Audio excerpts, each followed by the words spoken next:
السلام علیکم ورحمۃ اللہ وبرکاتہ۔ بسم اللہ الرحمن الرحیم۔ آج میں آپ سے ایک سوال ڈسکس کرنے جا رہا ہوں۔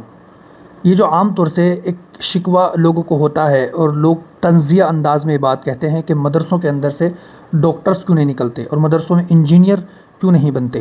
یہ ایک ایسا سوال ہے جو ایک معصومانہ سوال لگتا ہے، لیکن اس کے پیچھے ایک بہت بڑی غلط فہمی چھپی ہوئی ہے۔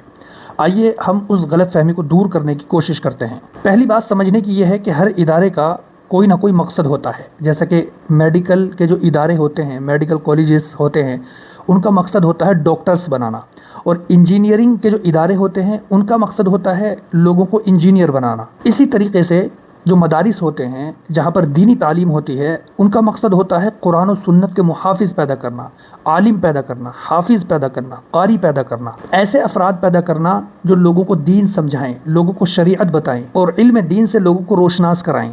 اب آپ یہ بتائیے گا کہ کیا کوئی شخص ہسپتال میں جا کر کے یا میڈیکل کالج میں جا کر کے سوال کرتا ہے کہ یہاں سے پائلٹ کیوں نہیں پیدا ہوتے، یہاں سے انجینئر کیوں نہیں پیدا ہوتے، یہاں سے حافظ کیوں نہیں پیدا ہوتے، یہاں سے عالم کیوں نہیں پیدا ہوتے؟ کرتا ہے کوئی سوال؟ اگر کوئی سوال کرے گا بھی تو اس کو لوگ بیوقوف بتائیں گے کہ یہ بیوقوف ہے، کیسا سوال کر رہا ہے۔ اسی طریقے سے پولیس ٹریننگ سینٹر سے لوگ سوال نہیں کرتے کہ یہاں انجینئر کیوں نہیں پیدا ہوتے۔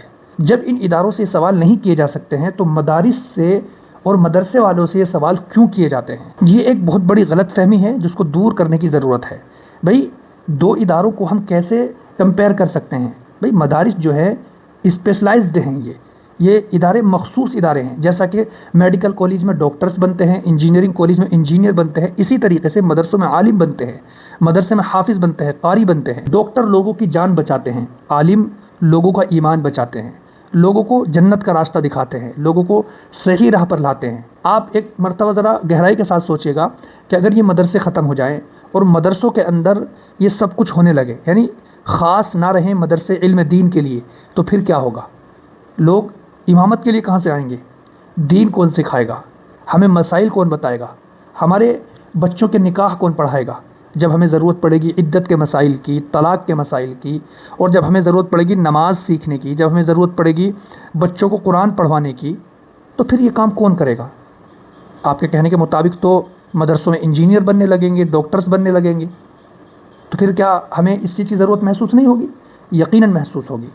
اور یاد رکھیے گا کہ اگر ہم نے ان مدرسوں کے سسٹم سے چھیڑ چھاڑ کی تو پھر ہماری مسجدوں کے امام ملنے بند ہو جائیں گے، ہمارے بچوں کو دین سکھانے والے بند ہو جائیں گے، اور ایسے لوگ ملنے مشکل ہو جائیں گے جو ہمارے مسائل کو حل کر سکے، جو دینی مسائل ہم کو بتا سکے۔ پھر ہمیں مسئلے جاننے کے لیے پریشان ہونا پڑے گا، پھر ہمیں نماز کے مسائل اور شریعت کے ضروری مسائل پریشانی ہو جائے گی کہ ہمیں کوئی ان مسائل کو بتانے والا نہیں ہوگا۔ اس لیے بزرگوں یاد رکھیے گا کہ سب کا الگ الگ کام ہے، اور ہمیں ہر چیز کی ضرورت ہے، ہر شخص کی ضرورت ہے۔ ہمیں عالم کی ضرورت بھی ہے، ہمیں ڈاکٹرز کی ضرورت بھی ہے، ہمیں انجینئر کی ضرورت بھی ہے، ہمیں پائلٹ کی ضرورت بھی ہے، ہمیں وکیل کی ضرورت بھی ہے، ہمیں ججز کی بھی ضرورت ہے۔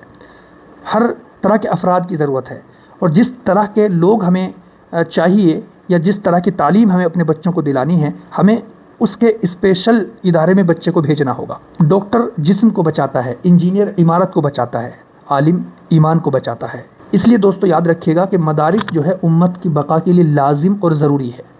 مدارس کی مخالفت نہ کریں، مدارس کی سپورٹ کریں، اور کہیں جا کر کے کہ آپ جو کام کر رہے ہیں وہ بڑا زبردست کام ہے، ہماری امت کے لیے اس کام کا ہونا ضروری ہے۔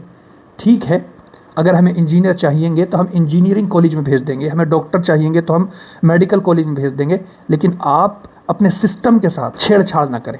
دوستو یہ ایک سوال تھا جو ہمارے ذہنوں میں رہتا ہے، ایک طنزیہ سوال، ایک شکوہ بھی ہوتا ہے لوگوں کو، تو اس شکوے کو دور کرنے کی ہم نے کوشش کی ہے۔ اللہ سے دعا کریں اللہ ہماری امت کی حفاظت فرمائے اور ہمارے بچوں کو دین سکھانے والے لوگ اللہ تبارک و تعالی پیدا کرتا رہے، تاکہ ہمارے بچوں کا ایمان باقی رہے، ہمارے بچے دین سیکھ سکے، قرآن سیکھ سکے، ہمارے بچے عالم بن سکے۔ اللہ ہم سب کو عمل کی توفیق عطا فرمائے۔ السلام علیکم ورحمۃ اللہ وبرکاتہ۔